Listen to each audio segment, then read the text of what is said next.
Gaud ಸಾರಸ್ವತ ಬ್ರಾಹ್ಮಣ ಗೆಸ್ಪ್ ಸಮಾಜದಲ್ಲಿ ನವೇ ಜವಾನ್ ಎಂಬುದು ನವರಾತ್ರಿ ಹಬ್ಬದ ಸಮಯದಲ್ಲಿ ಹೊಸದಾಗಿ ಕೊಯ್ಲು ಮಾಡಿದ ಅಕ್ಕಿಯ ಮೊದಲ ಊಟದ ಸುತ್ತ ಕೇಂದ್ರೀಕೃತವಾದ ಆಚರಣೆಯಾಗಿದೆ.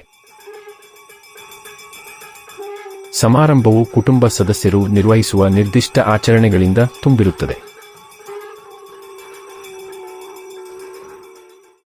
ಮಹತ್ವ ಮತ್ತು ಆಚರಣೆಗಳು.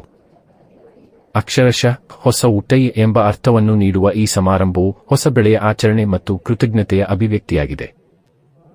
ನವೇ ಜವಾನ್ ಆಚರಣೆಯು ಸಮೃದ್ಧ ಸುಗ್ಗಿಗಾಗಿ ಧನ್ಯವಾದಗಳನ್ನು ವ್ಯಕ್ತಪಡಿಸುತ್ತದೆ ಮತ್ತು ಮನೆಗೆ ಆಶೀರ್ವಾದ ಮತ್ತು ಸಮೃದ್ಧಿಯನ್ನು ಸ್ವಾಗತಿಸುತ್ತದೆ.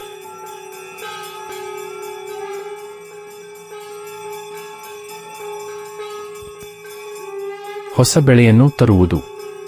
ಕನಸ್ತ್ ಎಂದು ಕರೆಯಲ್ಪಡುವ ಹೊಸ ಭತ್ತದ ಬೆಳೆಯ ಗುಂಪನ್ನು ಸಾಮಾನ್ಯವಾಗಿ ದೇವಾಲಯದಿಂದ ಮನೆಗೆ ತರಲಾಗುತ್ತದೆ. ಕಣಗಳನ್ನು ಕೃತಜ್ಞತೆಯ ಸಂಕೇತವಾಗಿ ಪೂಜಿಸಲಾಗುತ್ತದೆ.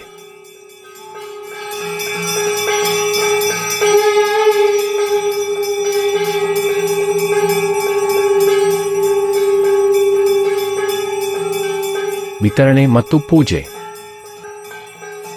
ಕಣಗಳನ್ನು ಮಾವು ಮತ್ತು ಹಲಸಿನ ಎಲೆಗಳನ್ನು ಬಳಸಿ ಸಣ್ಣ ಗೊಂಚಲುಗಳಾಗಿ ಕಟ್ಟಲಾಗುತ್ತದೆ. ಬಾಳೆ ನಾರಿನಿಂದ ಭದ್ರಪಡಿಸಲಾಗುತ್ತದೆ. ನಂತರ ಈ ಮಿನಿ ಗೊಂಚಲುಗಳನ್ನು ಸಮೃದ್ಧಿ ಮತ್ತು ಆಶೀರ್ವಾದಗಳನ್ನು ಸ್ವಾಗತಿಸಲು ಮನೆಯ ಸುತ್ತಲಿನ ವಿವಿಧ ಮಹತ್ವದ ಸ್ಥಳಗಳಲ್ಲಿ ಇರಿಸಲಾಗುತ್ತದೆ.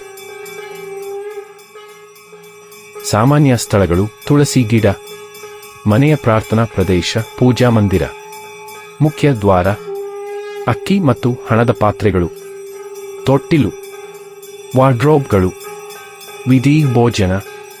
ಧಾರ್ಮಿಕ ಪೂಜೆಯ ನಂತರ ಹೊಸ ಅಕ್ಕಿಯ ಕೆಲವು ಕಾಳುಗಳನ್ನು ಅಸ್ತಿತ್ವದಲ್ಲಿರುವ ಅಕ್ಕಿ ಪಾತ್ರೆಗೆ ಸೇರಿಸಲಾಗುತ್ತದೆ ಮತ್ತು ಮೊದಲ ಹಬ್ಬದ ಊಟವನ್ನು ತಯಾರಿಸಲು ಬಳಸಲಾಗುತ್ತದೆ. ಈ ಭೋಜನವು ಸಾಂಕೇತಿಕ ಆಚರಣೆಯಾಗಿದ್ದು, ಹೊಸ ಬೆಳೆಯನ್ನು ತಿನ್ನುವವರು ಆರೋಗ್ಯವಾಗಿ ಮತ್ತು ಆಶೀರ್ವದಿಸಲ್ಪಡುತ್ತಾರೆ ಎಂದು ಖಚಿತಪಡಿಸಿಕೊಳ್ಳಲು ಹೊಸ ಅಕ್ಕಿಯ ಮೇಲೆ ದೃಷ್ಟಿ ಎಂಬ ನೀರು ಮತ್ತು ಕುಂಕುಮ ಆಚರಣೆಯನ್ನು ನಡೆಸಲಾಗುತ್ತದೆ.